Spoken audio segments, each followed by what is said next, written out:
ओम मंगलम भगवान विष्णु मंगलम गरुड़ध्वज मंगलम पुंडरीकाक्ष मंगलायतनो हरि। गुरुर्ब्रह्मा गुरुर्विष्णु गुरुर्देवो महेश्वरा गुरुः साक्षात् परब्रह्म तस्मै श्री गुरुवे नमः। नमस्कार, स्वागत है आपका आचार्यवाणी में। मैं आचार्य डॉक्टर विक्रमादित्य आपके साथ हूं और आज का विषय है हमारा धनु राशि वालों के लिए ग्रह नक्षत्र 7 तारीख का दिन बात कर लेते हैं। शनिवार का अवसर है और उस दिन द्वादशी तिथि विद्यमान है। धनु राशि वालों के लिए जैसा हमने कहा कि शनि को मनाने का दिन है, इस दिन मंगल महाराज भी परिवर्तन की तरफ जा रहे हैं और मंगल महाराज जो हैं आपकी राशि से भाग्य में जाकर बैठ जाएंगे और भाग्य में जाकर बहुत सा अच्छा रास्ता बनाएंगे। जो कई दिनों से आपके मनोमस्तिष्क में समस्या थी, कोई साथ नहीं दे रहा है, अकेला ही चलना पड़ रहा है, अब हो सकता है भाग्य से आपको बहुत लोगों का साथ मिलने की योग बन जाए। तो ऐसे में ग्रह नक्षत्रों के दृष्टिकोण से गजकेसरी योग बनकर तैयार है और पूर्ण ताकत में बृहस्पति आपके लाभ में बैठे हुए चंद्रमा पर दृष्टि डाल रहे हैं। दूध का दान करें, दूध से भगवान का स्नान करें, शिव का स्नान करें शाम के समय, देखिए कृपा प्राप्ति के योग बनेंगे। 8 तारीख का दिन रविवार का दिन है, द्वादशी तिथि वृद्धि की तरफ चली गई है। ऐसे में रवि प्रदोष का योग बन गया है और सूर्य महाराज भी आपकी राशि के दृष्टिकोण से इस वक्त कहीं ना कहीं आपके लिए थोड़े से कष्टमय है। शारीरिक तौर पर दौर्बल्य देते दिखाई दे रहे हैं। थोड़ी सा कहीं ना कहीं बहुत ज़्यादा सूर्य की रोशनी में घूमना आपके लिए अच्छा नहीं रहेगा। थोड़ा बचते हुए सूर्य की रोशनी से काम करें।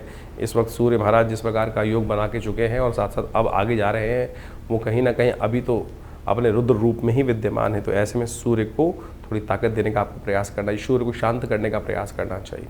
गायत्री का जप करें, भगवान सूर्य को नित्यप्रति जल दें, नमक का दान करें।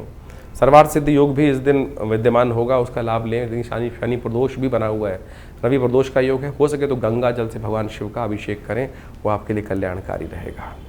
इस दिन सूर्य जो है वो मृगशिरा नक्षत्र में प्रवेश करेंगे और मृगशिरा नक्षत्र में प्रवेश करने के बाद सूर्य जो है वो अभी अपने उसी स्वरूप में रहेंगे, लेकिन थोड़े कमज़ोर हो जाएंगे। लेकिन जो है आपके लिए अभी कम से कम 15 दिन तक, 15 जून के मध्यकाल तक थोड़े से कमज़ोर दिखाई देते हैं। तो आपको नित्यप्रति सूर्य का उपचार करते रहना चाहिए। 9 तारीख सोमवार का अवसर है, त्रयोदशी तिथि विद्यमान रहेगी उदया तिथि के रूप में और ग्रह नक्षत्रों के दृष्टिकोण से ग्रह थोड़े से आपके लिए हल्के बन रहे हैं। ध्यान रखना पड़ेगा, थोड़ी सी अननेसेसरी के वरीज को, अननेसेसरी की टेंशन को कम लेने का प्रयास करें। हर दिन एक समान नहीं होते। सर्वार्थ सिद्ध योग बना हुआ है, नए कार्यों को करने के दिन अच्छे दिखाई देते हैं। हो सके तो थोड़ा दूध लेकर भगवान का अभिषेक करें, दूध का दान करें, खीर का भोग लगाएं, वो आपके लिए अच्छा रहेगा। 10 तारीख का दिन मंगलवार है और इस दिन आखिरी बुढ़वा मंगल पड़ रहा है, बड़ा मंगल का आखिरी योग है। चतुर्दशी तिथि विद्यमान है, साथ साथ में उस दिन सत्यव्रत का योग भी रहेगा। सबसे बड़ा परिवर्तन आपकी राशि के दृष्टिकोण से ये हो रहा है कि बुध महाराज उस दिन उदय होकर आपके सप्तम भाव में बृहस्पति के साथ विराजमान होकर आपके लिए सुंदर योग बना रहे हैं। यह आपके कई चीज़ों में पॉजिटिव रिजल्ट लाने के लिए बहुत अच्छा योग है, जिसकी काफ़ी दिन से इंतज़ार था, वो योग बनकर अंत में तैयार हो गया है।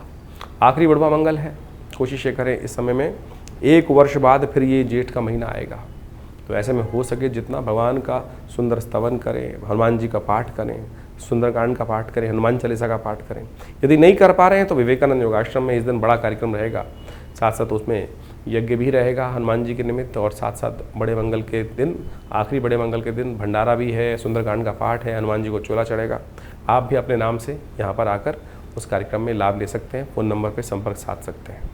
जो ज्योतिष का ग्रह योग आपने अभी समझा, किस प्रकार से ज्येष्ठ के अंतिम भाग में, ज्येष्ठ मास के अंतिम भाग में जो ग्रहों का योग बन रहा है, विभिन्न परिवर्तन के योग बने इस ज्येष्ठ के मास में। यानी अगर ज्योतिष के दृष्टिकोण से आप देखें कि शनि को छोड़कर बाकी समस्त ग्रह अपनी अपनी राशि से परिवर्तन का योग इस ज्येष्ठ के महीने में बना चुके हैं और इन सब का प्रभाव आपकी जन्मपत्री के अनुसार से आपके जीवन पर गोचर का प्रभाव अवश्य हो रहा होगा। और उस प्रभाव को यदि समझा सकता है, कोई समझ सकता है, तो ज्योतिष की गणना के द्वारा ही समझा जा सकता है। इस समय की चाल को समझना ही सबसे बड़ा महत्वपूर्ण है। देखिए ये वैज्ञानिक युग है, इसके अंदर कुछ भी हम जो भी कार्य करते हैं उसको एनालाइज कर लें, समझ लें क्या कुछ प्रभाव कर रहे हैं, क्या करने से क्या प्रभाव उत्पन्न होगा, उसको अच्छे से एनालाइज किया जा सकता है।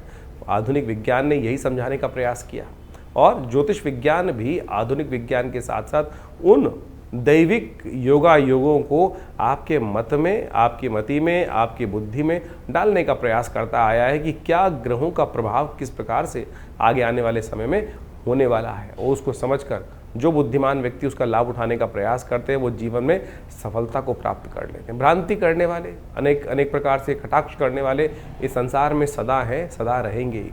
कई लोगों की भ्रांति हर क्षेत्र में होती है। वैज्ञानिक तरक्की हो रही है तो क्यों हो रही है, उसका क्या लाभ है, क्यों करनी है, किस प्रकार से करनी है। गाड़ी आई तो क्यों आई, विमान बने तो क्यों बने, दवाइयाँ बनी तो क्यों बनी, किस प्रकार के कटाक्ष लोग करते रहेंगे। जिन्होंने कहा कहना है, कुछ ना कुछ कटाक्ष निकालना है, कुतर्क करना है, वो करते रहेंगे। बुद्धिमान व्यक्ति उन कुतर्कों पे ध्यान नहीं देते और अपनी आगे गति बढ़ाने के लिए जीवन में हर प्रकार से सद्मार्गों पर चलने का यथाउचित भाव से प्रयास करते हैं। ज्योतिष का मत अनादिकाल से भारतीय संस्कृति में रहा है और वो प्रत्यक्ष रूप से बिल्कुल सही है। उसका प्रभाव समझने के लिए बहुत चीज़ों को समझना चाहिए और ज्योतिष के आचार्यों ने अनादिकाल से इस सुंदर व्यवस्था को, विज्ञान को जिस प्रकार से बनाया है, उसके जो गणित के भाग हैं वो आज भी बिल्कुल जो सटीक गणनाओं के अनुसार से निकलते हैं। सोचें कि अनादिकाल में जिस प्रकार से हमारे ऋषि मुनियों ने केवल गणित के सूत्रों को लगाकर उन व्यवस्थाओं को, आकाशीय मंडल में घटने वाले उस योग को उन गणित की गणनाओं के माध्यम से जो कागजों पे उतारा, वो बिल्कुल आज भी प्रत्यक्ष रूप से 100% सत्य निकलता है। इसको भी आपको आश्चर्य के तौर पे स्वीकार करना चाहिए। तो फिर कैसे विज्ञान नहीं है। तो तथाकथित तौर पर बहुत सारे लोग अनेक प्रकार से आपके मनोमस्तिष्क में विडंबनाएं उत्पन्न करने का प्रयास करेंगे। बुद्धिमान व्यक्ति अपने जीवन को सही राह पर डालने के लिए इस विज्ञान का लाभ लें और उससे, हाँ, कई बार ऐसी समस्या हो जाती है कि हम कई प्रकार से भ्रांति में फंस जाते हैं। अब ज्योतिष के अंदर एक कारण जानने का रास्ता बचा है कि जीवन में घटना क्यों घट रही है। ज्योतिष के अंदर जो योगायोग है उसको कर्म के द्वारा बदला जा सकता है। ये सैद्धांतिक तौर पे मान लीजिए। आपकी जन्मपत्री में कई बार क्या होता है कि किसी कुंडली में बहुत अच्छे योग हैं, किसी कुंडली में बहुत खराब योग हैं, लेकिन फिर भी वो अच्छे योग कार्य नहीं कर रहे हैं और जो खराब योग हैं उनका प्रभाव जीवन में ना चाहते हुए भी हो रहा है। कारण क्या है? कारण है कर्म, सही दिशा में किया गया कर्म।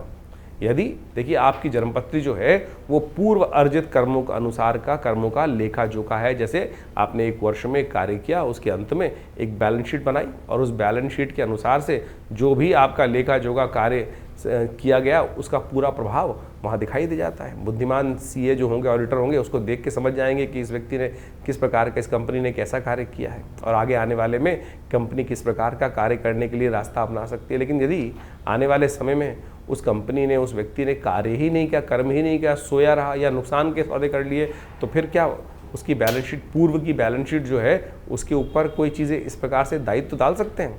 तो वही प्रभाव आपकी जन्मपत्री का है कि आपकी जन्मपत्री जो जन्मकालीन समय में बनकर आई है वो पूर्व अर्जित कर्मों का लेखा जोखा लेके आई है। जिस दिन से आपका जन्म हुआ उस दिन से आपके ग्रह योगों के साथ साथ आपका कर्म जुड़ जाता है।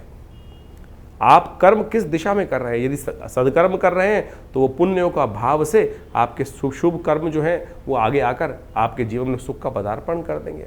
और यदि शुभ कर्म नहीं कर रहे हो, अशुभ कर रहे हो जन्म के बाद से, तो समझ लो फिर वो जो पाप प्रवृत्ति व्यक्ति की है वो कहीं ना कहीं कष्ट देने के योग बना लेती है। तो सिद्धांतिक तौर पे हम इस सिद्धांत को समझाने का प्रयास कर रहे हैं कि जो लोग समझते हैं कि डेस्टिनी डिफाइंड है, ऐसा नहीं है। चेंज कर सकते हैं आप अपने कर्मानुसार। तो ज्योतिष का ये प्रत्यक्ष प्रभाव, कई लोग सरेंडर कर देते हैं कि अगर मेरी कुंडली में दरिद्र योग है तो मैं दरिद्र ही रहूँगा। ऐसा नहीं है भाई। दरिद्र योग है तो उसको परिवर्तन कर कर आप उसको शुभ योग बना सकते हो। और अगर राजयोग है और आप कर्म नहीं करोगे, सोए रहोगे, शुभ उसका लाभ लेने का प्रयास नहीं करोगे, अशुभ कर्म करते रहोगे, तो फिर वो राजयोग सब समाप्त भी हो जाएगा। शुभ योग, धन का योग समाप्त भी हो जाएगा, छन्नी भी बन जाएगा। तो ये आपको सही रूप से समझ लेना चाहिए कि ये सब कर्म का खेल है और कर्म के साथ आपका हर चीज़ जुड़ा हुआ है। शास्त्र में कहा गया ना, अवश्यमेव भोक्तव्यम कृतम कर्म शुभाशुभम। तो इसको हमें सत्य रूप से समझ लेना चाहिए। और अनेक प्रकार से रास्तों को समझाने के लिए शास्त्र में विभिन्न प्रकार के माध्यमों से उन सब सिद्धांतों को समझाया जाता है। और हम समझें कई बार कुंडली के अंदर बड़े प्रकार के दरिद्र योग बने हुए हैं, केमुद्रम योग हैं। लोग चाहते हैं, बड़ी विचित्र स्थिति है कि ज्योतिषी के पास आके लोग किसी भी विज्ञान पे जाते हैं, चमत्कार की बात करते हैं कि चमत्कार कर दीजिए बस कुछ। अरे भाई, चमत्कार नाम की चीज़ इस संसार में कुछ नहीं होती है। अगर आप चमत्कार की ज़्यादा बात करोगे तो बहुत सारे लोग, हर शाख पे इतने शातिर लोग बैठे हैं, वो कहीं ना कहीं आपको कष्ट में डालने के योग बना देंगे। तो इसलिए सबसे पहले अपने मस्तिष्क से, अपने विचारों से इस बात को हटा दीजिए कि चमत्कार कोई कर सकता है। सैद्धांतिक तौर पे कार्य किया जा सकता है, सैद्धांतिक तौर पे आपको कार्य समझा जा सकता है। हर चीज़ का प्रभाव है, क्या वो नग है, क्या वो मंत्र है, क्या वो दान है, क्या वो पुण्य है, किसी प्रकार से औषधि का उपयोग है, हर चीज़ का कहीं ना कहीं एक वैज्ञानिक विश्लेषण है, सैद्धांतिक तौर पे उसको समझा जा सकता है कि कैसे कार्य किया। अब इस कार्य को समझने में किसी को दिक्कत हो तो वो उसको चमत्कार का नाम दे देता है। तो इसलिए इस बात को सही समझ लें कि चमत्कार नाम की कोई चीज़ होती नहीं है। जिस चीज़ का वैज्ञानिक विश्लेषण हमको समझ में नहीं आ रहा है, प्रोसेस समझ में नहीं आ रहा है, तो हम उसको तथाकथित तौर पे चमत्कार की गणना में ला के खड़े कर देते हैं। तो इस तरह से आप अपने ग्रहों को सही से समझें। तो ज्येष्ठ का महीना जो हमने आपके समक्ष रखा, ये बहुत पुण्य आने वाला महीना है। इसमें निर्जला एकादशी, इस शास्त्र में कहा गया है कि केवल एक जल का दान, आपके धन के नहीं, जल का दान कहा गया। सोचें, जल तो यथेच्छ मात्रा में अभी तो संसार में व्याप्त है, लोटा भरो और एक जल का दान दे दो, वही सबसे श्रेष्ठ दान कहा गया है। निर्जला एकादशी का सुंदर व्रत इस एकादशी इन ज्येष्ठ के मास में आता है। गंगा का पदार्पण इस ज्येष्ठ के मास में होगा, जिसे गंगा दशहरा कहा जाता है। दशम पापम हरति दशहरा, केवल एक डुबकी मात्र उस गंगा जल में ले लेने से आपके समस्त अनेक कर्मों में किए गए जो कर्म है, दशम पापम हरति दशहरा, यानी समस्त पापों से निवृत्ति का मार्ग ये दशहरा केवल जल से स्नान करने से प्राप्त हो जाता है। तो सोचें कितना सुंदर भारतीय संस्कृति ने अपने शास्त्रों के माध्यम से उस सिद्धांत, जीवन के रहस्य को समझाने का प्रयास किया है। लेकिन हम तथाकथित तौर पर केवल हर चीज़ में विद्वत जनों को गाली देने का काम करते रहते हैं कि नहीं जो इस प्रकार से हमारे सनातन के लोगों ने, आचार्यों ने कहीं ना कहीं गोरख धंधा बना दिया, ये कर दिया, वो कर दिया। तो इस बात को, भ्रांति को हटाने का प्रयास करें, अपनी संस्कृति के प्रति उलाहना ना दें। हमने संस्कृति के प्रति क्या किया वो समझने का प्रयास करना है हमको, तो वो अच्छा रहेगा। संस्कृति तो बड़ी सुंदर है, परिष्कृत है, सुंदर है, सुनियोजित है, सुसज्जित है, तो हम उसको सुंदर रूप से अपनाने का प्रयास यदि कर लें तो बहुत अच्छा रहेगा। तो आप हमारे शास्त्र मतों को, हम अपने अनेक कथाओं के माध्यम से इन समस्त ज्योतिष के रहस्यों को आपके समक्ष रखने का प्रयास करते हैं, वैदिक कथाओं के माध्यम से उनको समझाने का प्रयास करते हैं। यदि आप इन सब सिद्धांतों को समझ लें तो आपको पूर्ण रूप से अपनी संस्कृति के प्रति विश्वास भी जगेगा, श्रद्धा भी जगेगी, और उससे आप जानकर अपने आप को भी अच्छा लाभ देंगे और हमारे समाज को भी लाभ देंगे। तो ज्योतिष विज्ञान के द्वारा इन समस्त सिद्धांतों को समझ लीजिए और अपनी जन्मपत्री को अच्छे से समझिए। अपनी जन्मपत्री के अनुसार से चीज़ों को समझते हुए अपने जीवन के फील्ड को समझने का प्रयास करें, किस क्षेत्र में कार्य कर रहे हैं।